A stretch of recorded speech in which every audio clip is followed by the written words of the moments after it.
तुमसे लाइब्रेरी में बैठ के कैसे पढ़ा जाता है?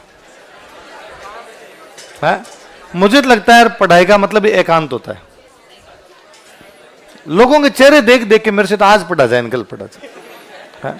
और उसमें भी आपके सामने कोई बैठा है, फिर वो कुछ ना कुछ कर रहा है। क्या होगी लाइब्रेरी? काय खुद दिख रहा है, खड़ा होता है, दूसरे बार आवाज लगता, चाय पीने चलते हैं, पानी पीने चलते हैं, कोई आ रहा है आपके पीछे से, कोई जा रहा है, पीछे से आता जाता होगा, कोई धीरे से करता होगा, पर डिस्टर्ब होते यार आप। तो पढ़ाई का तो मतलब ही था कोई नहीं। मैं तो, मेरे रूममेट थे तो मेरे से इसलिए परेशान रहते थे, हम 2 लोग पढ़ते कि मैं पढ़ते थे पंखा नहीं चलाता, आवाज नहीं आनी चाहिए। तो मेरे पता नहीं क्या यूं था, तो वो कहते पंखा तो चला, मगर आवाज करता है। और गर्मी में भी मैं खिड़कियां खोल लेता सारी रूम की, हमेशा रूम ऐसा लिए ऐसी खिड़कियां विड़कियां खोल लूं सब उसकी, या ज्यादा गर्मी लग रही है तो मैं सो जाऊंगा पंखा चला के। पढ़ते टाइम नहीं, सुबह पढ़ लूं शाम को पढ़ लूं, तो मुझे यूं लगता था यार मैं इसे डिस्टर्ब होता हूं। या बाहर जाके पढ़ लेता, छत पे कोई ऐसा रूम होता है इसमें बाहर छत होती है, तो छत पे जाके पढ़ लेता, तुम पढ़ लो बोले अंदर, यूं नहीं भाई हम लड़ लिए कि मैं पंखा चलाऊंगा ही, मैं बाहर पढ़ लेता तू अंदर पढ़ ले। तो कुल मिला के ये है जी कि इतना ज्यादा यूं डिस्टर्बेंस भी होता है कि यार ये भी है। और कोई रूम पे आ जाता और हो जाता तो नहीं पढ़ाई होती फिर, कि पढ़ाई का मतलब केवल पढ़ना, फिर आसपास भी नहीं। और एक तो तुम उस जगह को लाइब्रेरी बोलते हो जिसमें एक भी किताब नहीं है, वो है वाचनालय, तुम उनको बोलते हो पुस्तकालय। ये तो उसका नाम ही उल्टा सुल्टा कर रखा है तुमने। मुझे लगता है तुम वहां 2 ही चीजों के लिए जाते हो, वहां एसी और वाईफाई है।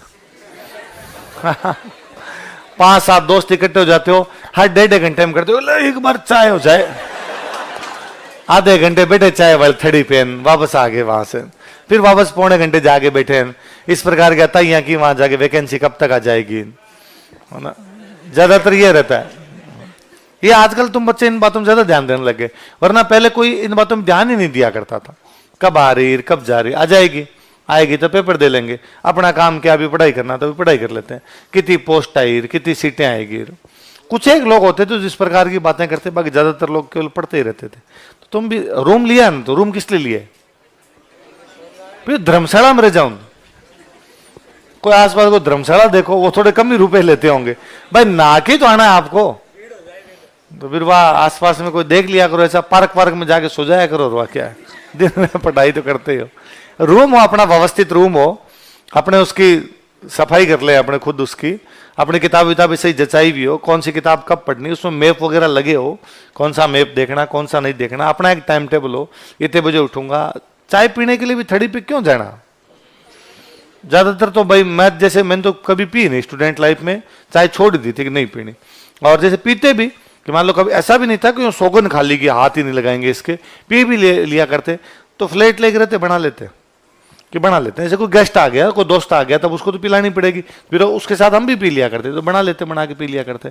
तो मुझे हमेशा लगता है कि यार 10 मिनट जाना, 10 मिनट आना, 20 मिनट वहां बैठना, फिर लोगों से इधर उधर फालतू की पंचायती करनी, इससे अच्छा है 10 मिनट में बना ही लेंगे।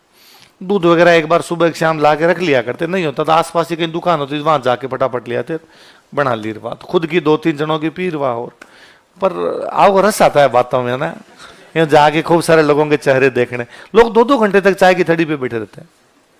मुझे तो यार झेला कैसे जाता है, तो दूसरे आदमी को यूं हताई करते करते, आदमी यार थक जाए इतनी देर के अंदर, तो क्या बातें की ऐसी, पर तुम करते हो।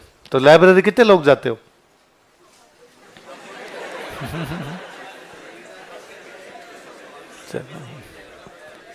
मैं तो कुछ दिन, मैं 2-1 महीने दिल्ली रहा था, तब मैं जरूर वहां एक लाइब्रेरी के अंदर जाया करता था। थोड़े दिन गया था, वही वो साथ देखा देखी कि चलते हैं, उसमें मैं दिन में जाता नहीं था, नाइट में, क्यों नाइट में पूरी नाइट ही खुली रहती वो, तो कि भाई नाइट में इधर ही अपने रूम वाले सारे सो जाते हैं, फिर कोई लाइट जलाओ और जलाओ, तो वहां जाके 10-1 दिन गया था। 10-1 दिन में मैं तो उसमें परेशान हो गया था। वहां भी कोई लाइब्रेरी में समय नाइट में कोई 10-12 लड़के हुआ करते थे, उनमें भी कोई एक आधा तो बिहारी भाई होता तो उधर ही सो जाता। एक कुर्सी इधर रखी, कुर्सी इधर रखी, की टांगे उधर सो गया, खर्राटे ले रहा उधर। मैं तो बात नहीं किया, लिखवा